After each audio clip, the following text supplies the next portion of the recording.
Prime Minister Narendra Modi, accompanied by the US President over there from the Oval Office, all set to make their address. Let's listen in. I'm thrilled to welcome the Prime Minister of India, my friend, Narendra Modi, back to the White House. We spent a lot of time here and a lot of time in India, and he's a very special man. Prime Minister, it is a pleasure to extend to you the same hospitality that you showed Melania and myself when we traveled to your beautiful country 5 years ago. It's hard to believe, so long ago, and it seemed like yesterday. It was beautiful. We opened the cricket stadium, 129,000 seats, I think the largest stadium in the world, and it was an incredible period of time. There is truly a special bond between the United States and India, the world's oldest democracy and the world's largest democracy. And I believe the world's largest country in terms of the numbers of people. And today the Prime Minister and I are announcing a framework to strengthen those ties even further economically. And the U.S.-India Compact for the 21st century is a historic initiative that will deepen every aspect of our partnership and our friendship. Starting this year, we'll be increasing military sales to India by many billions of dollars. We're also paving the way to ultimately provide India with the F-35 stealth fighters. In 2017, my administration revived and reinvigorated the Quad security partnership. In our meeting today, the Prime Minister and I reaffirmed that strong cooperation among the United States, India, Australia, and Japan.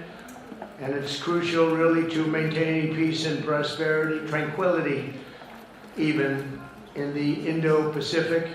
In addition, the United States and India will be working together like never before to confront the threat of radical Islamic terrorism, a threat all over the world, actually.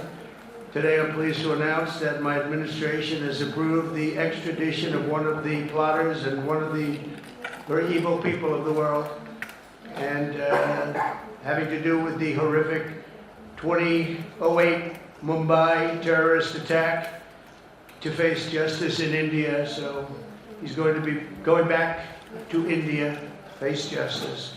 As we deepen our defense partnership, we'll also strengthen our economic ties and bring greater fairness and reciprocity to our trading relationship. As a signal of good faith, Prime Minister Modi recently announced the reductions to India's unfair, very strong tariffs that limit U.S. access into the Indian market very strongly, and really it's a big problem, I must say. India imposes a 30 to 40 to 60 and even 70% tariff on so many of the goods, and in some cases far more than that. And as an example, a 70% tariff on U.S. cars going into India, which makes it pretty much impossible to sell those cars. Today, the U.S. Trade deficit with India is almost $100 billion.